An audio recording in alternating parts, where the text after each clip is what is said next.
Okay, good morning everyone. Good morning mga kapatid. 2025 na, kamusta po ang inyong Pasko at New Year? At syempre dahil bagong pasok ng taon, magra-ride tayo ngayon, no? Ang ride ko ngayon is short ride lang.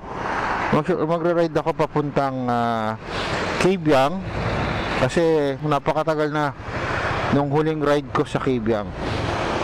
Oo, nung huling pumunta ako sa Cabiang, I think yung nag-swimming pa kami nila Archie at saka ni Aves sa beach, and I think that was 2022 pa. No, so gano'ng katagal. So ngayon medyo na-miss ko lang kung ano na kayang itsura ng Cabiang ngayon. So saktong-sakto meron tayong sticker. Magkakabit tayo ng sticker doon sa Cabiang Tunnel kung saan tayo pwede magkabit ng sticker. Tapos, andito ako ngayon sa Phoenix. Dito ako nagpagas kasi mas mura ng konti ang gasolina nila. Ang kanilang unleaded is 57.45, samantalang dun sa kabila, sa Shell, nasa 60 plus. Isisiro natin yung trip meter natin para malaman natin kung gaano kalayo yung ating babiyahihin, no? Ngayon ay linggo, so expected natin siguro medyo maraming rider doon, pero okay lang, at least makapag-ride tayo kung medyo malayo-layo.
Dito tayo sa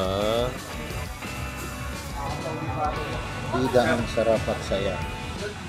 Dito tayo sa Vida Restaurant. So maganda yung lugar kasi overlooking. So yung island na yun ay Bataan na. So banda doon daw ginagawa yung bridge from Naik, Cavite to Bataan. So matagal pa naman yun. So breakfast tayo, ganda ng view rito. Alright.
Ayan, so andito tayo ngayon sa Kibyang.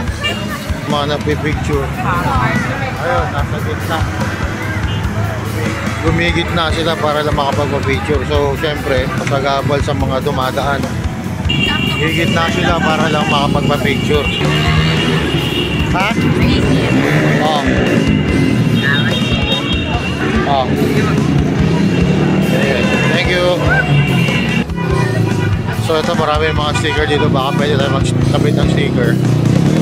Ano lang tayo, magpaalam lang tayo. Okay, nakapagkabit tayo. Ayan. Wala na yung dati. Iba yung ano eh. Dati yung sticker natin nasa loob eh, mukhang binago na nila. So yun yung sticker natin. Tapos may mga bata rito nang hihingi. Oh. Okay. Thank you ha. Salamat. Meron